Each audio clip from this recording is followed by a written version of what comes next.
Ramadan in Palestine's occupied East Jerusalem is never merely spiritual. It's a stark annual measure of power in a city under Israeli occupation.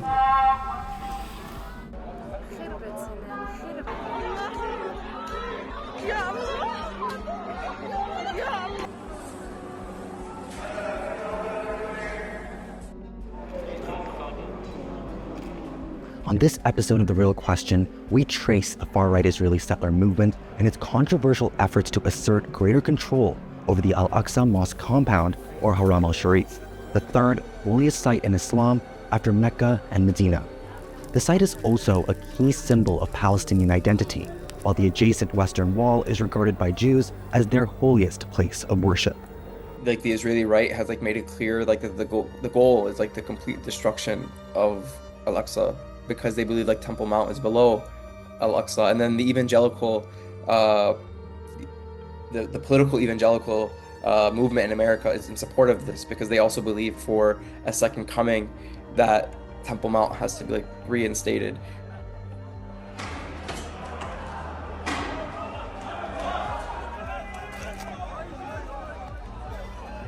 At Al-Aqsa Mosque, Israeli authorities have once again tightened access for Palestinian worshippers during Ramadan. Those from the occupied West Bank require daily permits for Friday prayers. Numbers are capped at 10,000. Strict age restrictions apply. Only men over 55 and women over 50 are allowed to visit. Reports show even the Imam of Al-Aqsa has been barred entry, and the Jordanian-administered Islamic Waqf that oversees the sacred compound says routine Ramadan preparations have been obstructed, staff has been denied access, and facilities have been restricted. Israel, of course, frames these as so-called temporary security-driven measures to avert unrest. The restrictions start before you even get to the gates, right? For Palestinians, there isn't an apartheid system. There's over 50 laws that specifically attack Palestinians, right to movement, right to dignity or self-determination. That's Ahmed Ibsais, a Palestinian-American law student living in Ann Arbor, Michigan. I called him up because he's witnessed firsthand what restrictions on freedom of movement means for the Palestinian people. And he told me that the atmosphere extends beyond checkpoints and permits, and described a climate of hatred that extends across religious communities in the Old City.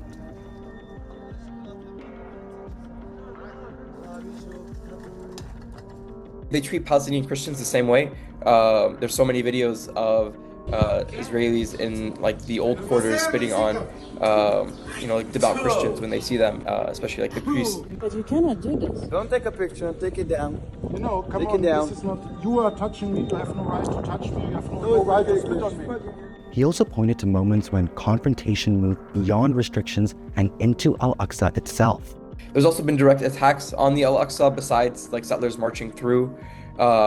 2021, 2022, they were shooting inside the mosque, which was a complete violation of international law, especially because it is a heritage site. And then two, it disrespects our right to religion and right to freedoms. Since Israel's 1967 occupation of East Jerusalem, a move deemed illegal under international law, Palestinians have lived under direct Israeli control in the city they view as the future capital of their long overdue Palestinian state.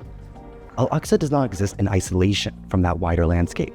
It sits at the center of it. At the compound, the post-1967 status quo imposed by Defense Minister Moshe Dayan placed the area under Israeli security control, while the Islamic Waqf retained day-to-day religious administration and Jewish prayer at the site remained prohibited.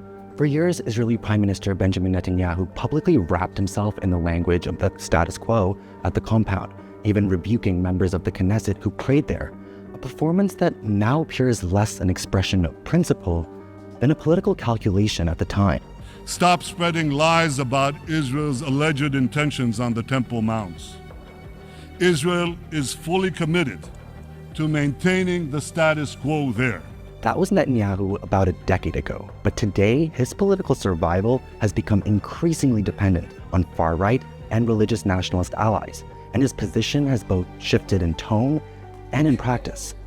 At a speech in Jerusalem in 2018, delivered as the US inaugurated its embassy there after unilaterally recognizing the city as Israel's capital, Despite international opposition to that controversial decision, Netanyahu struck a very different chord. And it was here in Jerusalem, some 2,000 years later, that the soldiers of Israel spoke three immortal words: Har Habayit Be'adenu, the Temple Mount is in our hands. Since then, access for Palestinians has become increasingly constricted, while illegal Israeli settlers and far-right Israeli government ministers have repeatedly stormed the Al-Aqsa Mosque compound under heavy police protection. In May 2025, National Security Minister Itamar Ben-Gvir and other far-right ministers and Knesset members led hundreds of settlers into the mosque courtyards, performed prayers, and publicly declared Jewish rights there, in violation of the established status quo. A similar incursion involving thousands, again led by Ben-Gvir and accompanied by members of the Knesset, took place in August 2025, with settlers conducting tours and rituals under armed police escort. Even in December 2025 and throughout the holy month of Ramadan this year, groups of illegal settlers entered the site under Israeli police protection, performing Talmudic rites despite Palestinian objections and international concern. Such incursions have grown more frequent and politically significant, with Jewish prayer there effectively sanctioned despite contravening the fragile status quo. According to the temple activist group Be'edunu, more than 68,000 Jews ascended to the site over the 12 months leading up to September 2025, up 22% year-on-year since 2024. Among senior figures in Netanyahu's coalition, increased Israeli presence is presented as proof of authority, not just of devotion. שמח לעלות להר הבית, המקום הכי חשוב לעם ישראל. צריך להגיד, השוטרים, הלוחמים עושים כאן עבודה נפלאה, ושוב מוכיחים מי בעלי הבית בירושלים. Meanwhile, temple advocacy groups now circulate architectural blueprints of a so-called third temple. An AI-generated video showing Al-Aqsa Mosque destroyed and replaced by a temple spread online in 2025. It was dismissed by some as fringe fantasy, but was widely shared in extremist circles. And you have the land of Israel, you have Jerusalem, and then you have the Temple Mount, which is still in Islamic hands. That rhetoric doesn't stop in occupied East Jerusalem. In 2018, before his current role as U.S. Defense Secretary, Pete Hegseth spoke of Israel's stages of expansionism as divine miracles. 1948 was a miracle. 1967 was a miracle. 2017, the declaration of Jerusalem as the capital was a miracle. And there's no reason why the miracle of the reestablishment of the temple on the Temple Mount is not possible. He went on to say that facts on the ground can shape political outcomes and pointed to strong support for Israel in Washington, D.C., particularly among evangelical Christians and Republican lawmakers. They've been excavating under the temple and under like the Aqsa for years. I think Israel will just have like leeway to take complete control, both of the Aqsa compound, East Jerusalem as a whole. And, they just approved, their largest annexation project since '67, and nobody's going to stop them. Control over land in Palestine's occupied West Bank, control over occupied East Jerusalem, and control over who may enter the mosque during Ramadan are not separate issues. They reflect the same hierarchy of power.